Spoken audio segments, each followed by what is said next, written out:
Eh bien salut à tous, c'est Papa Knack et aujourd'hui on se retrouve pour un nouveau gameplay. Donc sur Call of Duty Black Ops 2, ça faisait un petit moment que je vous en avais pas fait. Et bien, nous sommes sur la map drone en mode de jeu de recherche et destruction. Et je vais vite fait vous présenter ma classe, juste comme ça. Donc je joue avec la M8A1 avec une crosse et un viseur laser équipé dessus. Le Cap 40 en petite secondaire, ça faisait longtemps que j'avais pas changé mes classes, hein. C'était le premier jour où j'avais fait, parce que j'avais fait une petite interruption de 2 mois de Call of Duty, et là c'était le premier jour où je rejouais, donc j'étais assez content de ce que j'ai fait pour la fin. Donc pour les atouts, j'avais poids léger, robustesse, masse tactique et silence de mort, donc le double atout sur l'atout 3. Et en score streak, j'avais le drone, le foudroiement et le Hellstorm. Donc pour commenter ce gameplay, je vais vous choisir un sujet qui va bien faire ressortir le gameplay que j'ai fait. C'est comment faire une bonne game en recherche et destruction, car faut savoir que la recherche et destruction c'est un mode assez particulier où vous avez qu'une seule vie à chaque manche. Donc il faut faire extrêmement attention à ses déplacements, etc.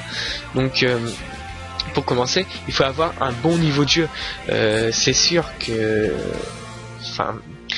moi je vais pas me dire que j'ai un super niveau de jeu, mais je gère quand même quoi. Ce que je veux dire dans ça, c'est le shoot, le temps de réaction et le déplacement. Donc pourquoi le shoot? Le shoot c'est quoi? Le shoot c'est la précision que vous avez. Combien de balles vous allez mettre à côté, etc. Voilà. Moi j'ai un shoot moyen. Voilà. Donc ensuite le temps de réaction, c'est le temps que vous allez mettre entre tirer, viser, tirer, etc. pour voir l'ennemi.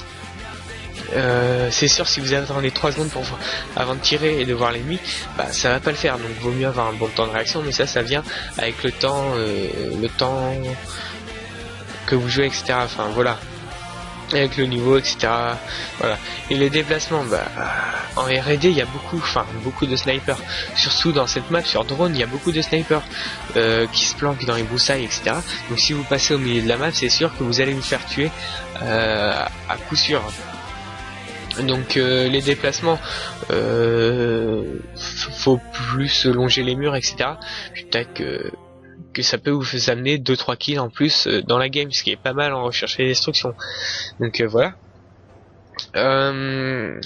Ensuite la R&D, faut savoir, comme je le disais, qu'il y avait qu'une seule vie. On n'a qu'une seule vie par manche, donc il faut savoir temporiser un minimum, c'est-à-dire pas rusher partout, genre temporiser au début, ensuite vous avancez à petit afin de refermer la map, etc. pour manquer aucun ennemi. Donc voilà. Faut savoir qu'il y a maximum 7 manches, maximum 6 joueurs et minimum 4 manches. Donc ça peut aller très vite, ça peut faire une longue R&D. Là je sais plus à combien de manches on a fini, mais le score est vraiment très élevé pour une game de recherche et destruction.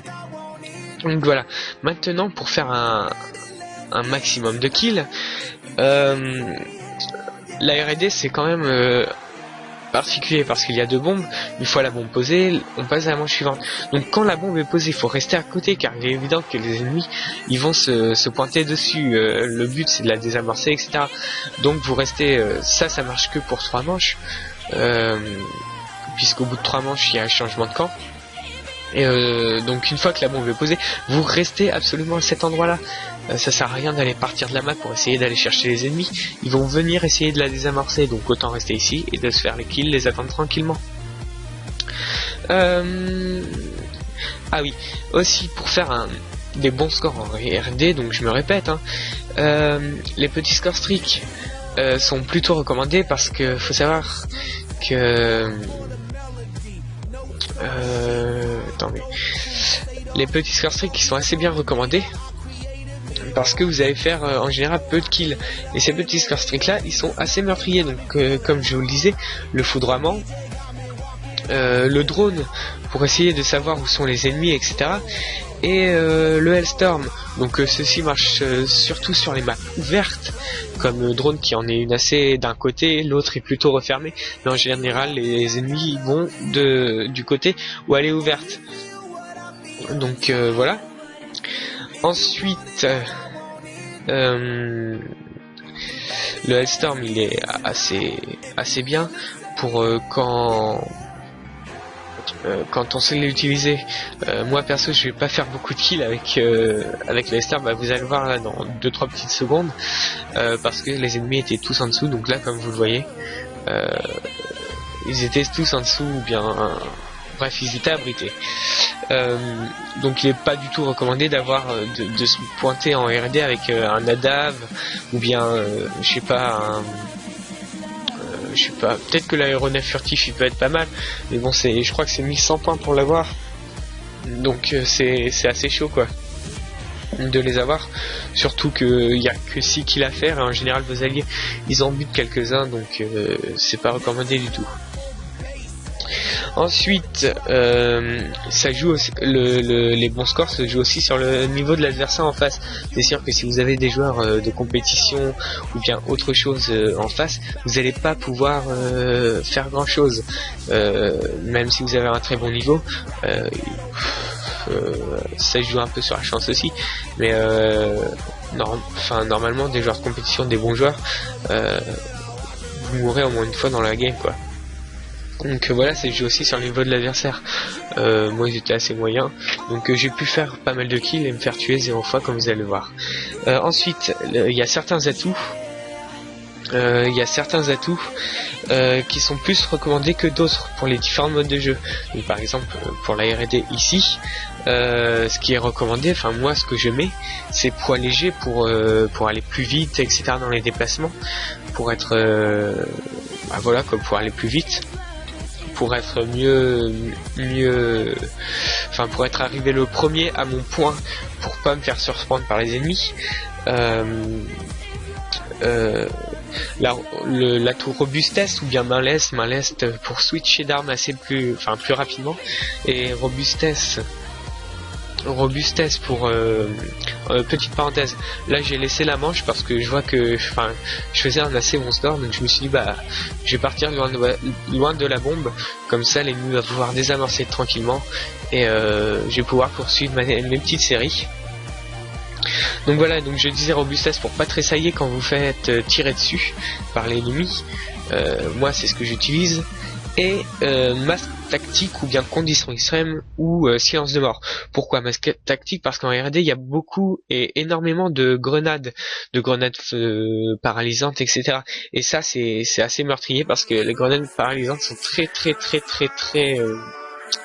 très fortes sur ce jeu, puisqu'elles vous paralysent mais complètement si vous êtes bien touché. Alors moi j'ai mis masque tactique, condition extrême pour arriver le premier au point, etc. pour pas vous faire surprendre comme l'ennemi, comme poids léger, et silence de mort ou bien silence de mort pour faire aucun bruit lorsque vous êtes à côté des ennemis, puisque il y en a beaucoup qui ont des casques, etc. Donc moi je mets silence de mort comme ça, je suis pas embêté par ça, ça me fait pas rager. Donc voilà, après vous pouvez jouer aussi avec l'arme avec laquelle vous êtes le plus à l'aise. Si c'est un sniper, vous prenez un sniper, si c'est une mitraillette, si c'est un pompe, vous prenez le pompe, c'est comme vous voulez.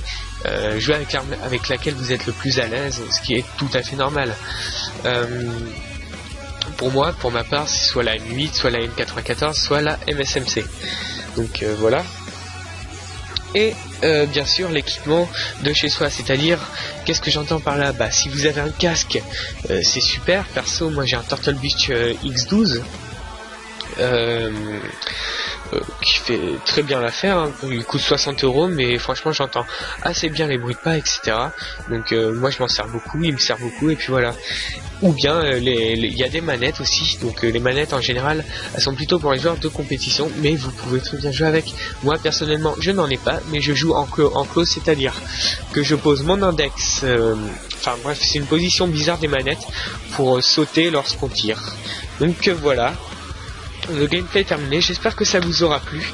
Si ça vous a plu, n'hésitez pas à lâcher un j'aime, un commentaire, de partager cette vidéo, etc. Donc voilà, merci à vous, et je vais peut-être tester de l'envoyer à des chaînes communautaires. Donc merci à eux s'ils m'acceptent, et je finis sur un 18-0. Donc voilà, à la prochaine les gens.